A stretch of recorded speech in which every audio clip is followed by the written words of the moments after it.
وہ خزائن جو ہزاروں سال سے مدفون تھے،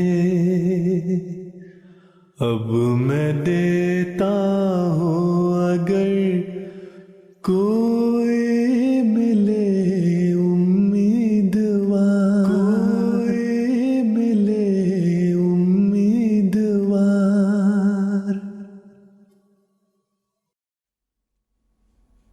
اعوذ باللہ من الشیطان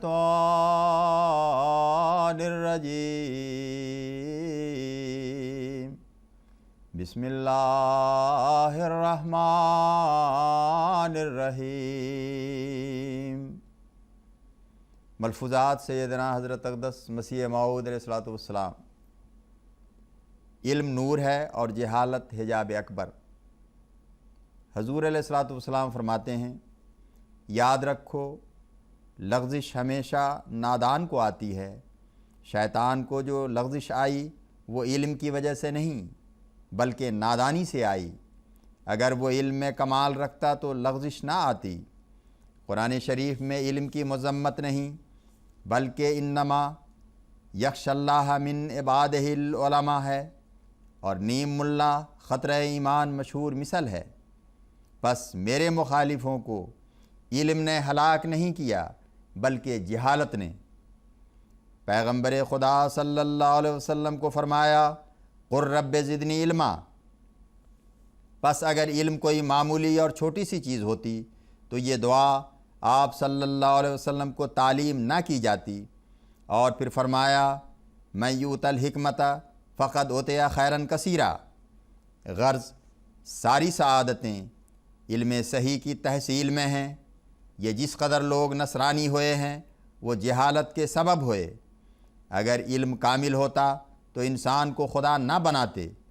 خدا تعالیٰ فرماتا ہے کہ جہنمی کہیں گے، لو کننا نسمع او ناقل ما کننا فی اصحاب السعیر۔ یہ جو کہتے ہیں العلم الحجاب الاکبر، یہ غلط ہے۔ الجہل الحجاب الاکبر، علم نور ہے، وہ حجاب نہیں ہو سکتا بلکہ جہالت حجاب اکبر ہے۔ خدا کا نام علیم ہے، اور پھر قرآن میں آیا ہے الرحمن علم القرآن۔ اسی لیے ملائکہ نے کہا لا علم لنا الا ما علمتنا۔ مختصر یہ کہ یاد رکھو کہ ساری زہریں نادانی میں ہیں۔ جہالت سچ مچ ایک موت ہے۔ تمام اطباء اور ڈاکٹر اور دوسرے لوگ جو غلطی کھاتے ہیں وہ قصور علم کی وجہ سے کھاتے ہیں۔ انبیاء علم لے کر آتے ہیں۔ جب دنیا میں ظلمت چھا جاتی ہے اور مخلوق شیطان ہو جاتی ہے اور خدا تعالیٰ سے کوئی تعلق نہیں رہتا، اس وقت خدا تعالیٰ اپنے بندوں کو تجدید کے لیے بھیجتا ہے۔ پھر حضرت مسیح موعود علیہ الصلوۃ والسلام فرماتے ہیں، موت سے نہیں ڈرنا چاہیے مگر خدا کے غضب سے بچنا چاہیے، کیونکہ موت تو بہرحال آنے والی ہے۔ موت نہیں ٹلتی مگر جو خدا کے دین کے خادم ہوں، اعلاء کلمت اللہ چاہتے ہوں، ان کی عمر دراز کی جاتی ہے۔ جو اپنی زندگی کھانے پینے تک محدود رکھتے ہیں ان کا خدا ذمہ دار نہیں۔ موت مومن کے لیے خوشی کی باعث ہے، کیونکہ وہ ایک مرکب ہے جو دوست کو دوست کے پاس پہنچاتی ہے۔ قرب الہی کے حصول کی دو چیزیں ہیں، اول سچا ایمان، دوم اعمال صالحہ۔ عیسائی مذہب میں دونوں باتیں نہیں ہیں۔ اصول ایمان کی جگہ کفارہ نے لے لی، اور اس کے ساتھ ہی اعمال صالحہ حذف ہوئے کیونکہ ضرورت نہ رہی۔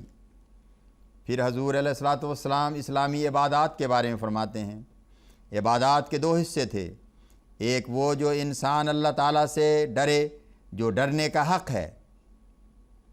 خدا تعالیٰ کا خوف انسان کو پاکیزگی کے چشمہ کی طرف لے جاتا ہے اور اس کی روح گداز ہو کر الوہیت کی طرف بہتی ہے، اور عبودیت کا حقیقی رنگ اس میں پیدا ہو جاتا ہے۔ دوسرا حصہ عبادت کا یہ ہے کہ انسان خدا سے محبت کرے جو محبت کرنے کا حق ہے، اسی لیے فرمایا ہے والذین آمنوا اشد حبا للہ، اور دنیا کی ساری محبتوں کو غیر فانی اور آنی سمجھ کر حقیقی محبوب اللہ تعالیٰ ہی کو قرار دیا جاوے۔ یہ دو حق ہیں جو اللہ تعالیٰ اپنی نسبت انسان سے مانگتا ہے۔ ان دونوں قسم کے حقوق کے ادا کرنے کے لیے یوں تو ہر قسم کی عبادت اپنے اندر ایک رنگ رکھتی ہے، مگر اسلام نے دو مخصوص صورتیں عبادت کی اس کے لیے مقرر کی ہوئی ہیں۔ خوف اور محبت دو ایسی چیزیں ہیں کہ بظاہر ان کا جمع ہونا بھی محال نظر آتا ہے کہ ایک شخص جس سے خوف کرے اس سے محبت کیوں کر سکتا ہے، مگر اللہ تعالیٰ کا خوف اور محبت ایک الگ رنگ رکھتی ہے۔ جس قدر انسان خدا کے خوف میں ترقی کرے گا اسی قدر محبت زیادہ ہوتی جاوے گی، اور جس قدر محبت الہی میں وہ ترقی کرے گا اسی قدر خدا تعالیٰ کا خوف غالب ہو کر بدیوں اور برائیوں سے نفرت دلا کر پاکیزگی کی طرف لے جائے گا۔ پس اسلام نے ان دونوں حقوق کو پورا کرنے کے لیے ایک صورت نماز کی رکھی جس میں خدا کے خوف کا پہلو رکھا ہے، اور محبت کی حالت کے اظہار کے لیے حج رکھا ہے۔